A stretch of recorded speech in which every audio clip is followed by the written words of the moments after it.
Arizona football is off to a less than ideal start, but there has been a bright spot, and is this maybe something that Brent Brennan can build on?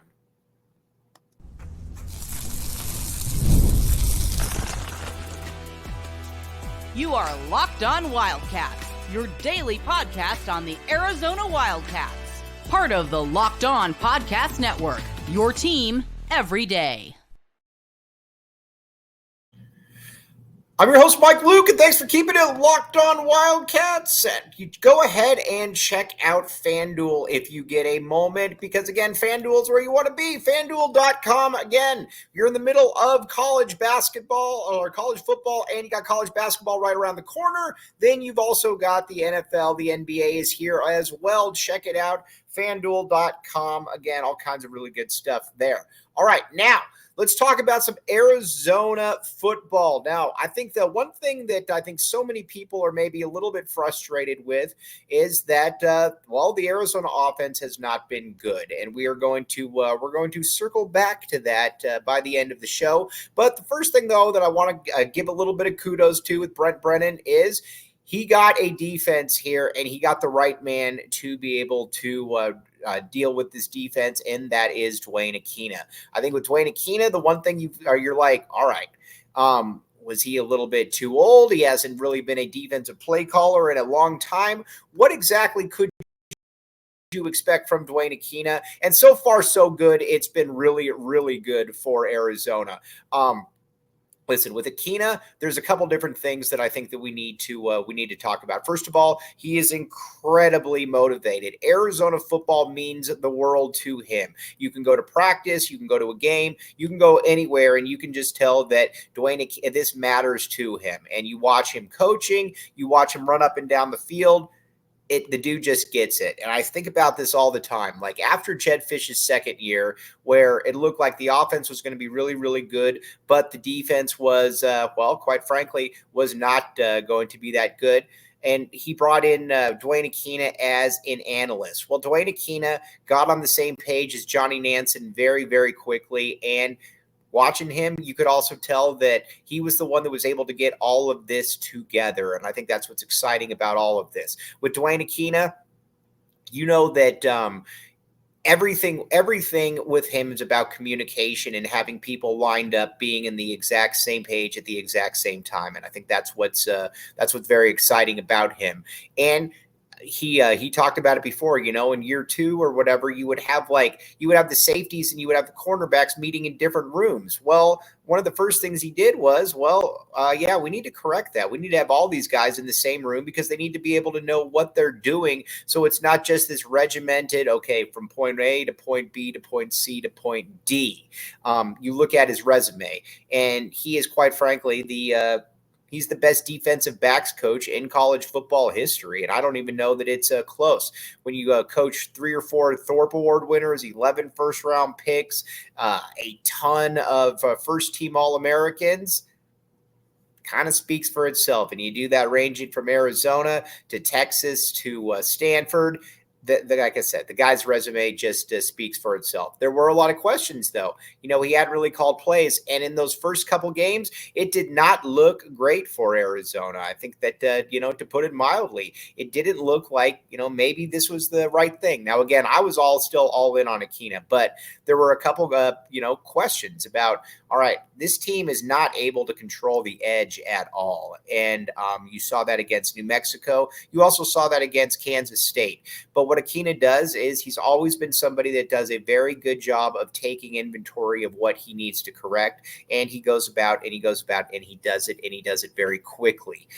With Akina, also, you can tell the players just relate to him. You watch him on the sideline, you watch him with players, and you can just tell that these guys get it and they understand what he wants from them. And I think that's an exciting part about what Arizona is doing right now, is that these players, they want to succeed for Duane Akina. Now, I think the next question then, and I think a question that so many people probably have then, is what exactly then is how much better can this team get? Because you're looking at possibly losing Gunnar Maldonado. You're also looking at possibly losing Traden Stukes. And these guys were big-time players. Now, if you were going to deal with the defensive, if you were going to deal with one part of the defense that was going to have some real issues, then it would be the secondary, because this is a guy that, like I said, he has made a living off putting together some of the best secondaries that college football has ever seen.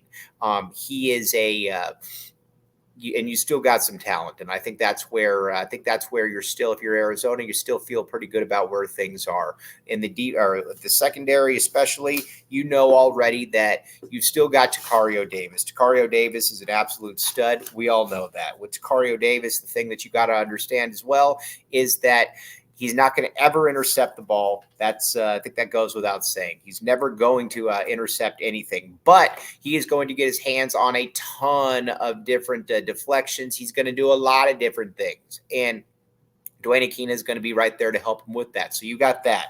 And then after that, you've also got Marquise Groves-Killebrew. I think with Marquise Groves-Killebrew, I know that he's kind of in and out of the lineup, but I think he's been very, very good this year. I think that it's more of an issue that with Emmanuel Carnley, gets more that it's just that Emmanuel Carnley has just been really, really good.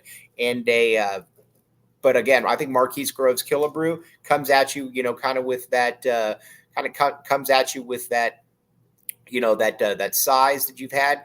Very, very impressive stuff. But those three are going to be your corners. Now, the one thing that you could say about them is that they're all a little bit bigger. They're all a little bit more physical, and especially in Marquise Groves-Killebrew and Emmanuel Carnley, you're probably looking at your starting cornerbacks next year. So there's that.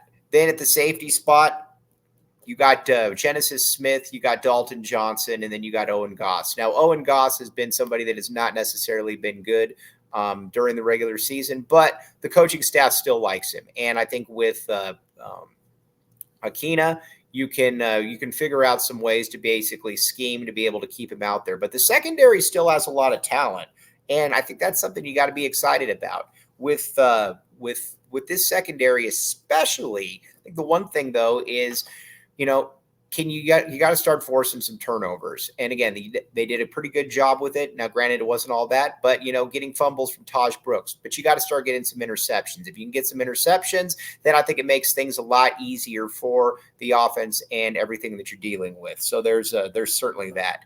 Now, when it comes to the linebackers, then again, he said, with Jacob Manu and Tate Brown, these are both really good football players. We got to make things that are a little bit easier for them to be able to make their plays. And so far, he's done that.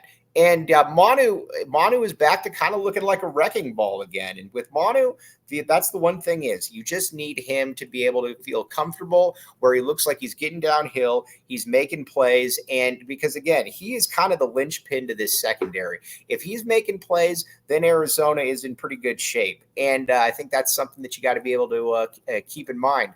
But the back end of this defense, though, has been very solid, and especially, and it continues to get better. And again, I think a lot of that is Duane Akina taking a lot of that and saying, all right, you need to be able to do this, you need to be able to do that, and then, basically be good to go from there. That's where, you've got a coach, and this is always exciting when you've got a coach that knows where everybody needs to be. It makes things a lot easier. Now, we're going to talk about the defensive line because I think that's been a real surprise for this team. But I think the first thing that we need to talk about, though, too, besides just that, I think we also need to talk a little bit about, I don't know, how about FanDuel? FanDuel. All right, here's the deal. Like we just talked about, you've got the NFL here, and it's great. But hey, NFL fans, you can start the season with a big return on FanDuel, America's #1 sports book. So when you get a hunch in the middle of the game, you can check out the latest stats, view live plays, all of that. You'll get started with $200 in bonus bets guaranteed when you place your first first $5 bet. That's FanDuel.com. Again, with there's no better time to hop in here as well. You've got the Arizona Cardinals with a big time from behind victory. And you know what? If you had a little bit of skin in the game, maybe that would have been something that you could have taken advantage of. But FanDuel.com has you covered there. So again, check it out, FanDuel.com, and again, college football as well. Check it out. Visit FanDuel.com to look at all the latest odds.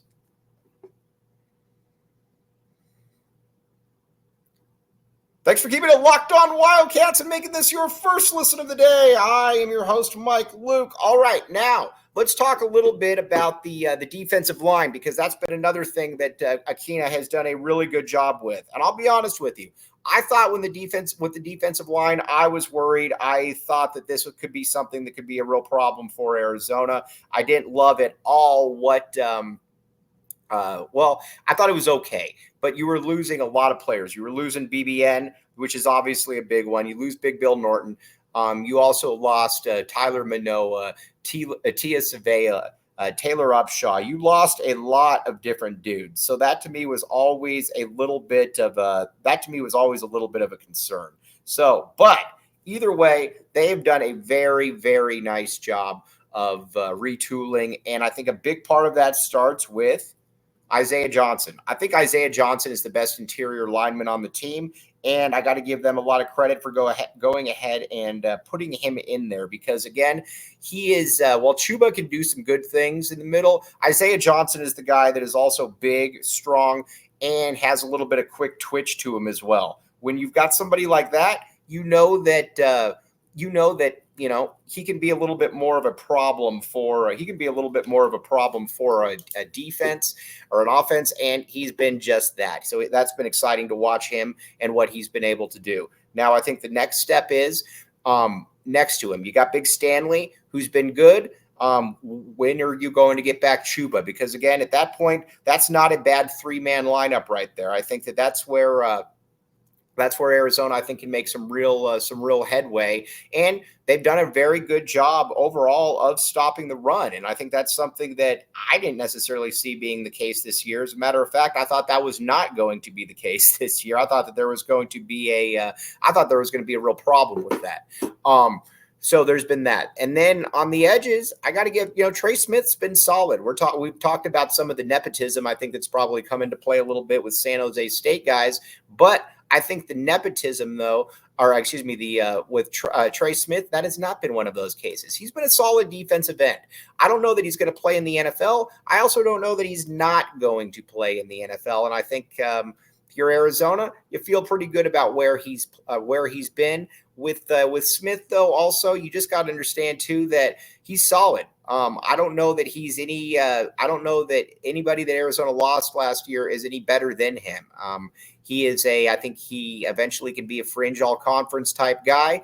I love Deuce Davis, but right now Trey Smith's better.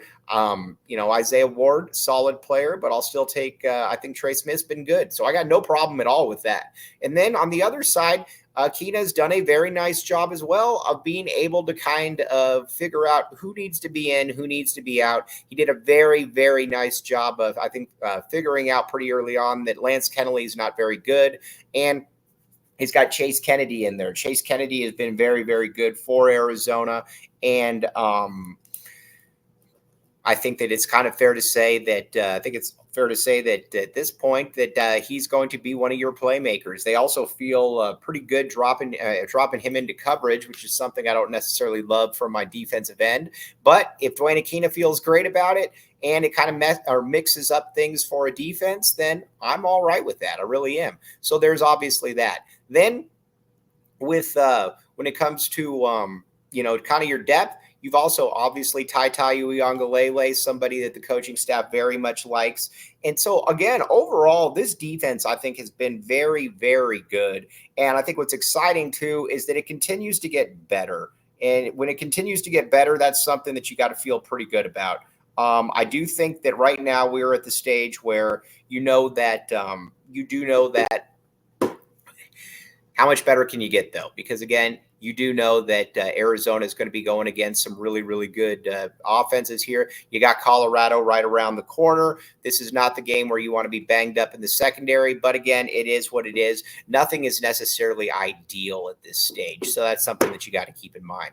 But Arizona, and all, like I said, this has been a defense that has been good enough to be able to win games, and I think that the offense could really take away some of what Duane Akina has done and be able to apply it. And we're going to talk about that. Matt Adkins spoke, Arizona offensive coordinator, essentially spoke to the media, and he talked about what they needed to be able to get out of this offense. And the first thing that they need to be able to get out of the offense is they need to be able to diversify. They need to be able to get more guys that are making plays. And that's kind of the most, I told you moment ever. But yes, T-Mac is obviously great. We all know that T-Mac is really, really good. He's the best wide receiver in college football. But you've got to be able to get some other guys in there. And I think that's where Kean Burnett has to play more. Matt Adkins talked about that, not having him not be banged up will be a big part for this offense. And I think that's something that if Arizona is going to make the next step, he's going to have to be that number 2 guy. Now, granted, he's only the tight end. I get all of that, but he's the one guy that is just kind of a next level type player. I mean, I really like Jeremiah Patterson all throughout camp, but Jeremiah Patterson just hasn't been that good. Not only has Jeremiah Patterson not just been that good, he just kind of hasn't been around really. And I think that's kind of the issue. But Kean Burnett can be that guy. And Matt Adkins, the one thing that he did when he took over was he decided that he was going to play and he was going to start getting the ball to Kean Burnett. That is something that Dino Babers obviously was not doing. The tight end was not at all dealt with when Dino Babers was the OC. Matt Adkins takes over, and all of a sudden the tight end starts getting utilized. But you've got to utilize him. He has got to be on the field. And not only does he have to be on the field, he's got to be somebody that is a huge part of the Arizona game plan.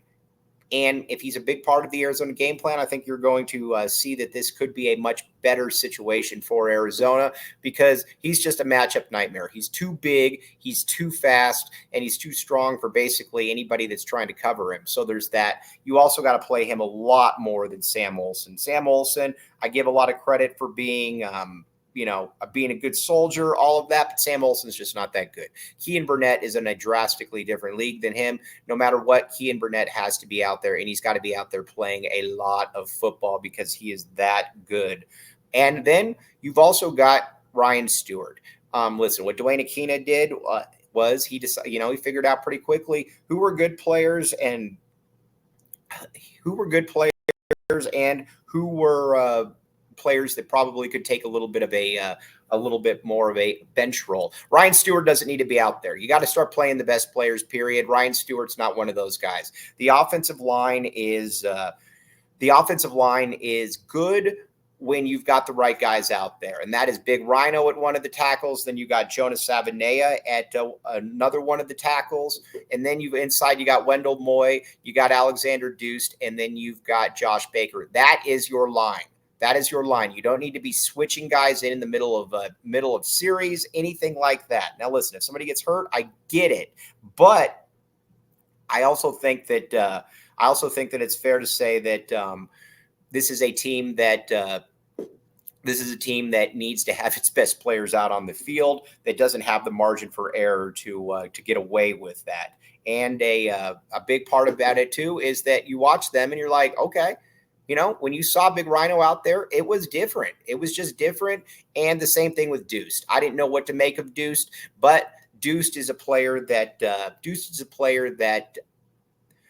he's just physically imposing. And again, I get that Ryan Stewart's done a lot of good things. I get all of that, but Ryan Stewart's just not good enough, and pretty much everything grades that out there. So the big thing for the offense, besides just Kean Burnett, is playing the right players. We're going to get to Noah Fafita here in a second because that obviously bears a little bit of mention as well.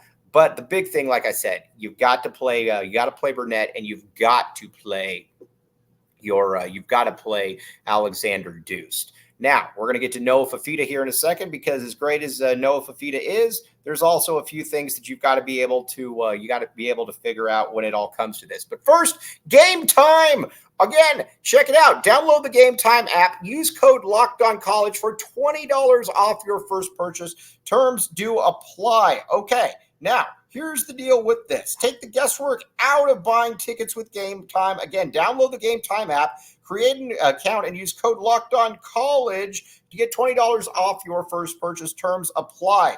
Here's the deal, too, that's also really cool about it. You got super deals that are going on. You can also talk about, or you can use the app feature to customize your spot and the supplemental as inspiration. All right, well, the cool thing about this app is that it will pleasantly surprise you. And again, the great thing about it, too, is that if you want to go to an Arizona game and it's sold out, or you're having a hard time getting tickets, we know people that have gotten tickets through Gametime. So again, check out the Gametime app, and you will thank me later. Again, use code LOCKEDONCollege for $20 off your first purchase. Gametime again. What time is it? Gametime. Ooh.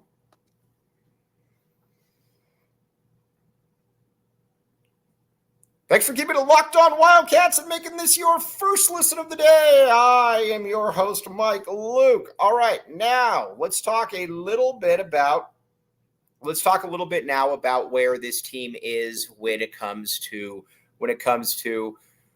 where you need to be with Noah Fifita. Listen, I've been very clear on this. Noah Fifita has obviously missed some players out there. There's no doubt about it. You can watch the game for 5 seconds and get that. But there's also been some very concerning remarks, though, as well, as to what's going on there. When you've got Brent Brennan saying that the entire offense is moving in the wrong direction, that isn't good. As a matter of fact, that is very, very bad. Obviously, I think I'm not really breaking any news there. People know that. But Noah also, he's got to be able to spread it out. It does feel like too often he is just kind of locking in on T-Mac. And if you just lock in on T-Mac, that could be an issue. You got other guys out there that are more than good enough to be able to make plays. That's got to be one of the cases there. Also, you got to be able to see the middle of the field. One thing though that I will say is I don't buy for a second when people say, "Oh, well, he's too small, this and that. He's not good enough to see the field, or he's not big enough to see the field." I don't buy any of that, because he was the same size last year. As a matter of fact, I can say that he is the exact same size as last year. And it's not like he didn't have a problem seeing the field last year. I put so much about this on Dino Babers. And again, I think Matt Adkins is better, but they've got to come up with a game plan that fits his build.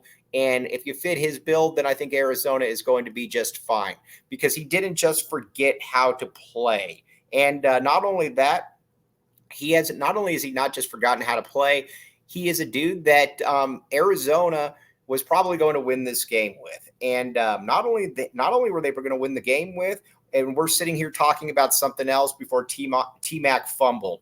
And the great thing about it is there's still time to make this up. When you're in the Big 12, you've got a lot of time to be able to make things up. And I think that's what's exciting. But Arizona's got to be able to do it against BYU. Arizona is in a situation now where they have to beat BYU.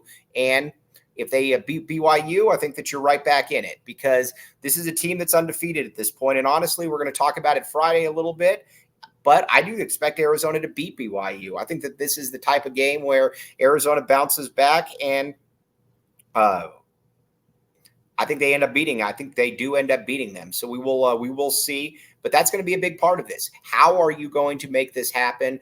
And a big part of it's going to be Noah Fifita, because when Noah Fifita is good, then Arizona is going to be good. They just need this offense to just really kick into high gear. And if this offense kicks into high gear with the way the defense is playing, I expect Arizona to be more than okay. But that's where it's really at, though. You've got to be able to get this defense playing better. And if this offense playing better, and if you get this offense playing better, then Arizona will be just fine. But a big part of that is seeing the middle of the field, seeing everybody out there. And if you get everybody out there on the same page, then, like I said, Arizona should be just fine. And so there is that. Now, tomorrow we're going to talk a little bit of Arizona basketball as well. The great thing with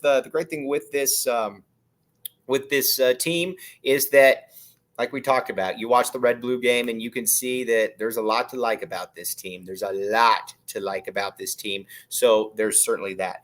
And then we're going to get a little bit of a BYU preview in. But like I said, I expect Arizona to beat BYU. I think Arizona is going to win this game, and it wouldn't surprise me at all if they win this game by 10 plus points. If they win that game, then you're right back in it. Then you got a game against Colorado where people are ready to rock and roll, and you still kind of control your own destiny. And I think that's something that you got to figure out, is that if Arizona still controls their own destiny. It's wild to say, but it just kind of is what it is at this point. So there's that. But again, I'm very bullish on this Arizona basketball team, and this Arizona football team, for all of the problems, still has a lot going for it as well. So we will certainly talk about that. But again, as always, very much appreciate you all making Locked On Wildcats your first listen of the day. I'm your host, Mike Luke. Again, bear down, back the A. We're going to talk a ton of Arizona basketball, and football is far from over, my friends. Have a great rest of your day, and we will talk with you tomorrow.